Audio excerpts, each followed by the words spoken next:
నామమును మహిమపరచవలసినదిగా ప్రభు పేరిట మీ అందరికీ కూడా మరి తెలియపరుస్తున్నాను. ఈ సమయంలో మనము గమనించినట్లయితే ఇశ్రాయేలు ప్రజలు వారు ఐగుప్తు దేశంలో వారు మొరపెట్టినప్పుడు యాభై తండ్రి చేత వారు విడిపించబడి వారు ఎర్ర సముద్రమును దాటి అలాగే అరణ్య మార్గములు మధ్యముగా అలాగే ఆ యొక్క దేశాలలో నుంచి వారు ప్రయాణం చేస్తూ కానాను వెళ్ళే పరిస్థితి. ఈ యొక్క ఐగుప్తు నుంచి ప్రయాణమయ్యే ఇశ్రాయేలు యొక్క ప్రయాణమును నిర్గమం అని చెప్పబడుతుంది. దానికి వారి ప్రయాణం ఒక కాండముగా దేవుడు రాపించాడు. దాని పేరు నిర్గమాకాండము. నిర్గమం అనగా కానానులో ఉంటున్నటువంటి యాకోబు సంతానము అక్కడ వచ్చిన కరువును బట్టి వారు ఆ యొక్క ఐగుప్తు దేశములకు వెళ్ళారు. అక్కడ ఆహారం ఉందని తెలిసి వెళ్ళినప్పుడు అక్కడ యోసేపు అని యొక్క యాకోబు కుమారుడైనటువంటి ఆ యొక్క యోసేపు ఆ స్థలంలో ఒక ప్రధానిగా ఉండి వారి యొక్క తండ్రిని అన్నదమ్ముల్ని గుర్తుపట్టి వారిని చేర్చుకొని ఐగుప్తు దేశంలోనే వారిని ఉంచినప్పుడు వారు ఎంతో సంతోషంగా జీవించారు. కానీ యోసేపు ఎప్పుడైతే ఆయన ప్రభునందు నిద్రించారో ఆ తరువాత వేరొక రాజు వచ్చిన ఆ సమయం నుండి ఇశ్రాయేలు ప్రజలు ఎంతగానో శోధనకు వేదనలకు గురి చేయబడ్డారు. వారు ఆ యొక్క భయంకరమైనటువంటి ఆ పరిస్థితులను దాదాపుగా 430 సంవత్సరములు వారు అనుభవించి వేదన పడ్డారు. దేవుని సన్నిధానంలో ప్రార్థన చేసుకున్నారు. దేవుని సన్నిధానానికి చేర్చబడి వారు చేసినటువంటి ప్రార్థన ఎప్పుడైతే ఒక విలువైనదిగా దేవుని సన్నిధానకు చేర్చబడిందో వెంటనే వారికి విడుదల కలగడానికి దేవుడు ఒక ఏర్పాటు చేసి వారిని బయటికి రప్పించారు. నిర్గమం అని చెప్పినప్పుడు వారు వెళ్ళిన ప్రదేశం నుంచి ఇంకా ముందుకు వెళ్ళటానికి వారికి ఎలాంటి పరిస్థితి లేదు కనుక వారు వెనక్కి రావాలి. అదే నిర్గమం. అంటే ఇక లేదు, ఏం లేదంటే గమం లేదు, లేదా గమ్యం లేదు, గమనము లేదు, మార్గం లేదు, ఇక నీవు వెనక్కి రావాలి. అలాంటి యొక్క ప్రయాణములో వస్తూ ఉంటున్నప్పుడు వారు అనేకమైనటువంటి విపత్తులను దాటుకుంటూ యాభై తండ్రి ద్వారా అనేకమైనటువంటి అద్భుతములు మహిమలు చూస్తూ ప్రయాణం చేసుకుంటూ వారు వచ్చినప్పుడు ఒక పట్టణంలోకి వస్తారు. అది ఎరుకో పట్టణము. ఈ ఎరుకో పట్టణము వచ్చినప్పుడు వారు ఆ పట్టణము దాటి వెళ్ళటానికి ఏమాత్రము కూడా ఆ ఎరికో యొక్క రాజ్యములో వారు అనుమతించారు.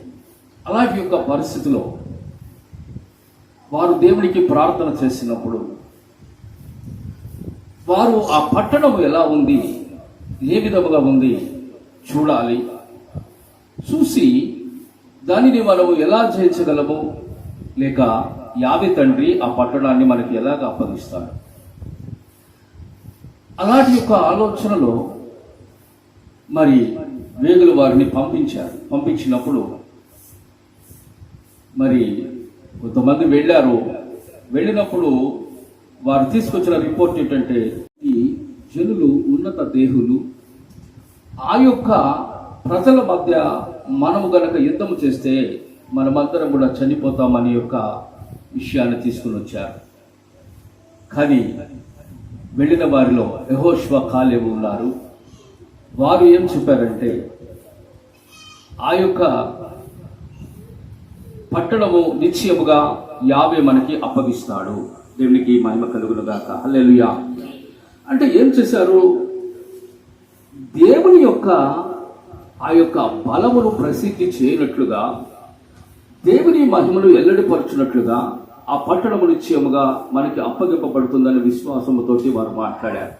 కొందరైతే ఏం చెప్తున్నారంటే, ఒకవేళ మనం వెళితే వారు మనల్ని చంపేస్తారు, లేకపోతే వారు మనల్ని మరి భయంకరమైనటువంటి పరిస్థితులకు తీసుకుని వెళ్ళిపోతారు అని ఏం చేశారంటే అధైర్యపు మాటల్ని చెప్పారు. ప్రియమైన దేవుని మీద రక్షించబడినటువంటి వారు, దేవుని శక్తిని తెలుసుకున్న వారు, దేవుని బలము తెలుసుకున్న వారు ఎన్నడూ కూడా పిరికి తనముగా మాట్లాడుట దేవునికి ఇష్టము లేదు. పిరికి వారు దేవుని రాజ్యములకు వారసులు కాదని దేవుని వాక్యం సెలవిస్తుంది.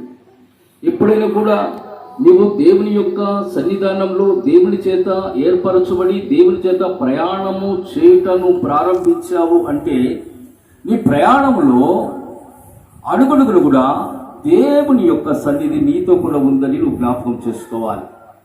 ఒకవేళ మనం కూడా ఐగుప్తు అనే ఒక ఈ లోకంలో మనం జీవిస్తున్నప్పుడు మనము దాటలేని పరిస్థితులు, మనము దాటలేని విపత్తులు ఏమైనా ఉన్నాయా, లేకపోతే జయించలేని పరిస్థితులు ఏమైనా ఉన్నాయా, వాటన్నిటిని కూడా మనం చూసినప్పుడు అధైర్యము చెంది మనలో మనం ఏమనుకుంటామంటే మనం జయించలేమేమో, మనము వాటిని అధిగమించలేమేమో, లేకపోతే మనకి కనబడేది మనము దాన్ని పొందలేమేమో, ఆ విపత్తులు మన మీదకి వస్తాయేమో అని ఒక భయముతో కలవరముతో నింపబడే ఒక సందర్భాలు మన మధ్యకు రావచ్చు. కానీ ఇదిగో ఎప్పుడైతే అలాంటి ఒక సందర్భాలు వచ్చినాయో దేవుని వాక్యం చెప్తుంది, నీవు నమ్మిన దేవుడు గొప్పవాడు, దేవునికి మహిమ కలుగును గాక. హల్లెలూయా.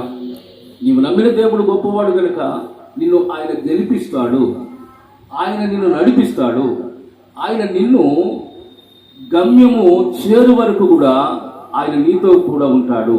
అంతేకాదు ఆయన ఇంకొక వాగ్దానం చేస్తాడు, ముదిమి వచ్చు వరకు మోయవాడును నేనే. దేవునికి మహిమ కలుగును గాక. హల్లెలూయా, హల్లెలూయా. వారు వచ్చి వేగు చూస్తున్నటువంటి ఒక సమయంలో చూసినట్లయితే ఆ పట్టణంలో ఒక ఆమె ఉంది. ఆమె మరి రాహాబు వేశ్య. ఆమె ఒక గృహం కట్టుకొని ఉంది. నిజముగా ఆ పట్టణం అంతట్లో కూడా ఆమె యొక్క గృహముల గురించి పరిశుద్ధ గ్రంథము చెప్తున్న మాట ఏమంటే, ఆమె యొక్క గృహము ఒక ఎత్తైనటువంటి మిద్దె మీద ఉంది అని చెప్పబడుతుంది. ఒకసారి వాక్యం చదువుదాము. యెహోషువ గ్రంథము మరి 2వ అధ్యాయం 15వ వచనం ఒకసారి మనం చదువుదాం. చూడండి ప్రియమైన దేవుని బిడ్డలారా, యెహోషువ గ్రంథము 2వ అధ్యాయము 15వ వచనము.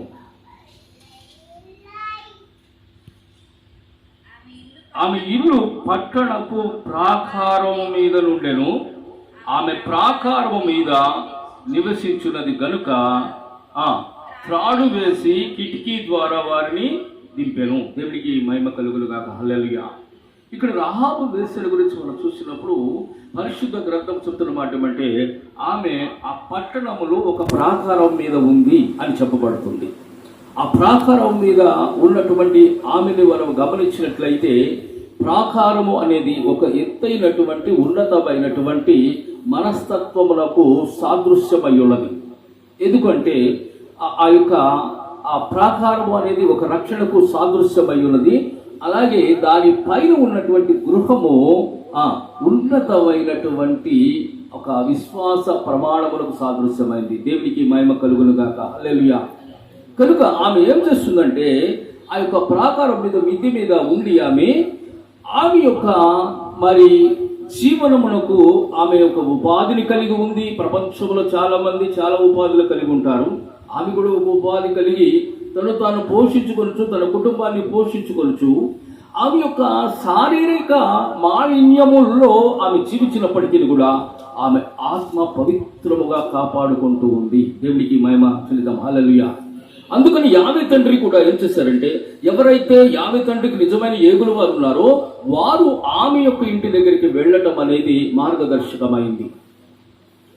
అంటే చాలా మంది ఆలోచన చేసినట్లయితే రాహాబు గురించి ఆలోచన ఆమె యొక్క వేశ్యగా ఆలోచన చేయాల్సిన అవసరం ఉంది. ఎందుకంటే పరిశుద్ధ గ్రంథం స్పష్టంగా చెప్తుంది, ఆమె రాహాబు వేశ్య. ఈ రాహాబు వేశ్య దగ్గర దేవుని బిడ్డలు ఉండుట, దేవుని బిడ్డలు వెళ్ళుట, దేవుని బిడ్డలు అక్కడ ఉండుట అది అసంభవం. కానీ దేవుని బిడ్డలు అక్కడ ఉండటానికి గల కారణం ఏంటి అంటే ప్రాముఖ్యముగా ఆమె శారీరకమైనటువంటి ఒక మరి ఆ దుర్భరమైన పరిస్థితి కలిగినప్పటికీ కూడా ఆమె ఆంతర్యంలో, ఆమె ఆత్మలో దేవునికి స్థానం ఇచ్చిన గొప్ప వ్యక్తిగా ఆమె కనబడుతుంది. హల్లెలూయా. అంతేకాదు, ఇంకొక మాట చెప్పాలంటే, ప్రియమైన దేవుని బిడ్డలారా, ఇశ్రాయేలు ప్రజల యొక్క విశ్వాసము చాలా ఉంది. చాలా మంది విశ్వాసులు ఉన్నారు. విశ్వాసులందరికీ కూడా మనము అబ్రహాము గారిని విశ్వాసులకు తండ్రి అని మనము పిలుస్తాం, కొనియాడతాం, ఆయన గణపరుస్తాం, మంచిదే. కానీ ఒక మాట చెప్పాలంటే, క్రొత్త నిబంధన గ్రంథంలో ఈ రాహాబు వేశ్యల గురించి రాసినటువంటి మాట ఏముంది అంటే, ఆ యొక్క హెబ్రీయులకు రాసిన పత్రిక 11వ అధ్యాయంలో రాహాబు అను ఆ వేశ్య విశ్వాసమునకు సంబంధించినటువంటి వ్యక్తి అని రాయబడింది. దేవుడికి మహిమ కలుగునుగా. హల్లెలూయా, హల్లెలూయా. చూడండి ప్రేమ దేవుని బిడ్డ, చాలా ఆ విషయాలు రాహాబు దగ్గర నుంచి మనం నేర్చుకోవచ్చు. ఆమె వృత్తిపరముగా వేశ్య అయి ఉండవచ్చు. వేశ్య వృత్తిలో ఆమె కొనసాగినప్పటికీ కూడా, ఒక అపవిత్రమైనటువంటి ఒక జీవితంలో ఆమె ఉన్నప్పటికీ కూడా ఆమె ఏం చేస్తుందంటే, ఆమె శరీరమును బట్టి, ఆమె చేసే వృత్తిని బట్టి ఆమె ఎక్కడ కూడా ఆమె యొక్క ఆత్మను మాలిన్యము అంటకుండగా ఆమె ఆత్మ పవిత్రంగా కాపాడుకునుట, ఆమె ఆత్మను దేవునికి అప్పగించుకునుట, ఆమె ఆత్మ దేవుని వైపుకి మరలుకొని దేవుని యొక్క గొప్ప కార్యములను ధ్యానము చేయుట, దేవుని యొక్క ఔన్నత్యమును ధ్యానము చేయుట, దేవుని యొక్క చిత్తమును గురించి ఆలోచన చేయుట, ఆమె యొక్క లోపల ఏర్పరచబడిన ఒక మంచి ఆత్మీయ ధననిధి ఆమె లోపల ఉంది. దేవుడికి మహిమ కలుగునుగాక. హల్లెలూయా. అందుకని దేవుడు ఏం చేశాడంటే, ఆ ఏగుల వారిని అక్కడికి పంపించినట్లుగా మనం చూస్తున్నాం. ఎందుకు అంటే, ఆ పట్టణంలో ఆమె దైవ చిత్తము చేయడానికి ఏర్పరచబడినటువంటి ఒక ఆత్మ. హల్లెలూయా, హల్లెలూయా. అందుకని దేవుని యొక్క చిత్త ప్రకారము, దేవుని యొక్క ప్రణాళికలో ఆ యొక్క యెరికో పట్టణమును దాటడానికి ఆ యొక్క ఇశ్రాయేలు ప్రజల యొక్క మధ్యలో ఈ యొక్క రాహాబు వేసిని కూడా ఒక పాత్రగా వాడుకోవడానికి దేవుడు సహాయం చేస్తున్నాడు. హల్లెలూయా.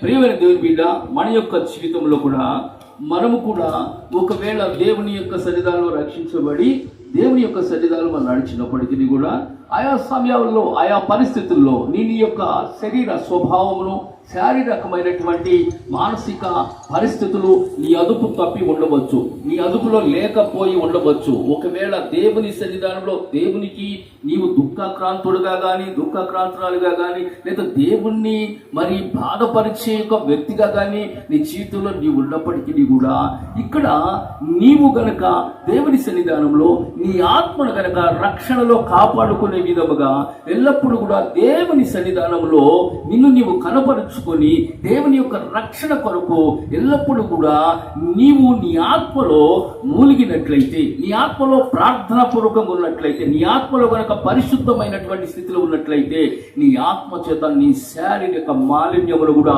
దేవుడు క్షమించగలిగిన వాడు. దేవునికి మహిమ కలుగునుగాక. హల్లెలూయా.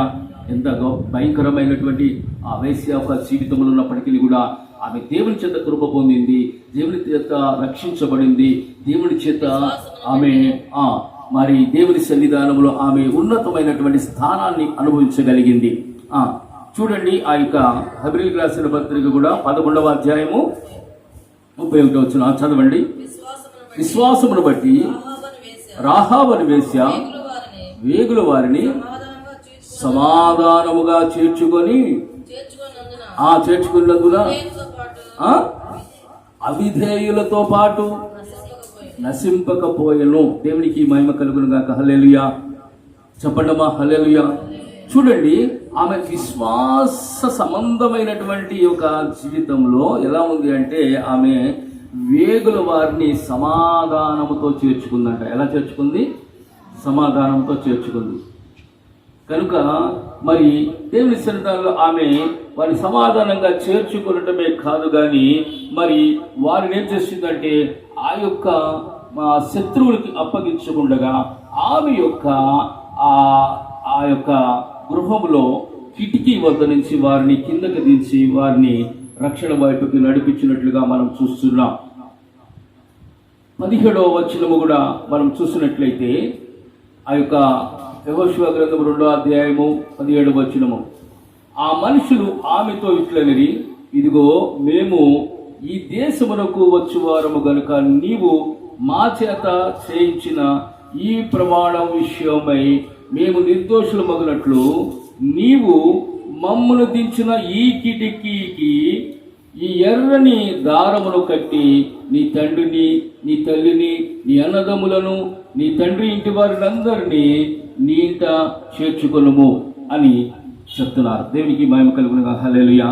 ఆమె చేసినటువంటి ఆ దైవ కార్యములకు పరిశుద్ధాత్ముడు వారి చెంత ఏం చెప్పిస్తున్నాడంటే, ఇదిగో నీ ఇల్లు నిశ్చయముగా రక్షించబడుతుంది, ఇదిగో ఈ పట్టణములో అనేక గృహాలు నశించిపోబోతున్నాయి, నీ యొక్క ఇంటిలో రక్షణ వచ్చినది కనుక నీ ఇంటికి రక్షణ రావాలి అంటే మాకు కనపరుచున్నట్లుగా నీ ఇంటి కిటికీకి ఎర్రని దారము కట్టమని చెప్పారు. ఎప్పుడైతే వారు చెప్పారో ఆమె విశ్వాసముతోటి ఆ దారమును కట్టి రక్షణ కొరకు ఎదురు చూడటం ప్రారంభించింది. హల్లెలూయా, హల్లెలూయా.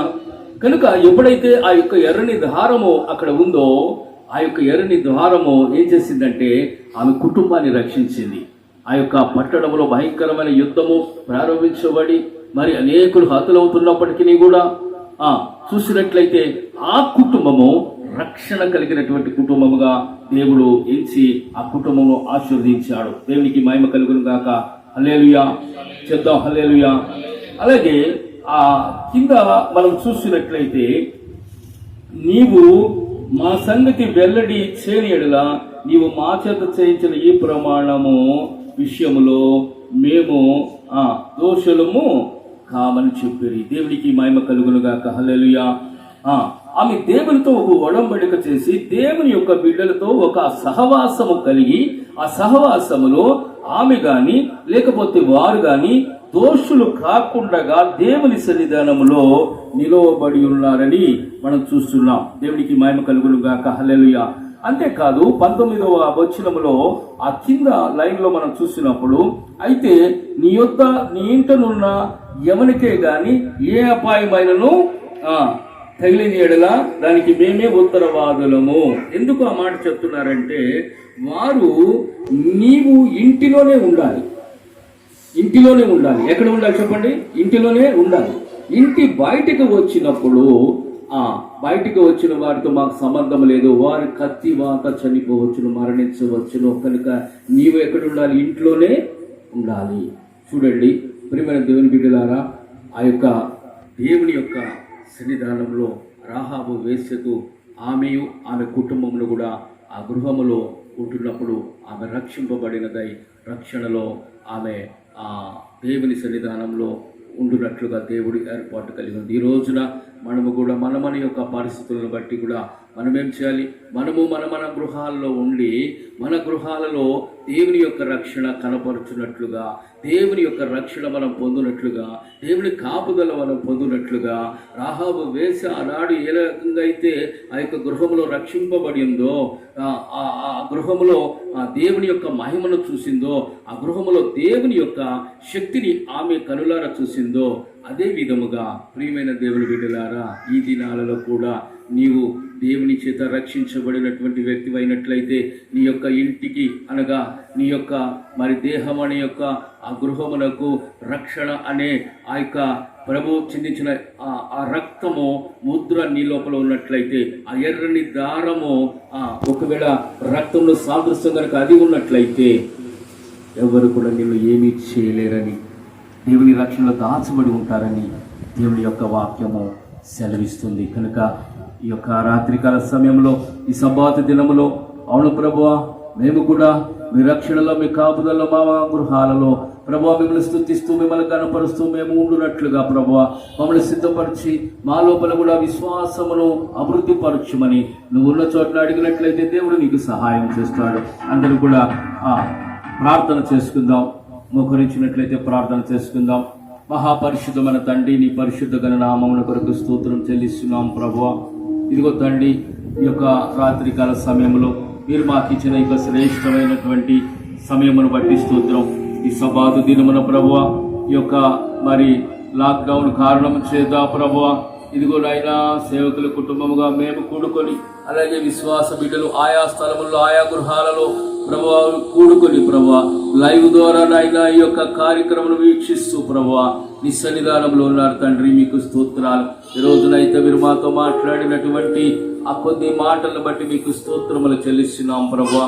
అవును తండ్రి, ఇశ్రాయేలు ప్రజల ప్రయాణంలో ప్రభువా, ఇదిగో వారు ప్రయాణం చేస్తుండగా ఎరికోకి వచ్చినప్పుడు ప్రభువా, అక్కడ రాహాబు వేశ్యను వారు కలుచుకుని ప్రభువా రాహాబు వేశ్యను ప్రత్యేకపరిచి, రాహాబు వేశ్య ఆ యొక్క పట్టణమంతా కూడా భయంకరమైనటువంటి మరణ పరిస్థితుల్లో వస్తుంది గనుక ఆ కుటుంబము వారి గృహములో ఉండినట్లు రక్షించబడినట్లుగా మీరు ప్రభువా ప్రకటించినందుకొరకై స్తోత్రము.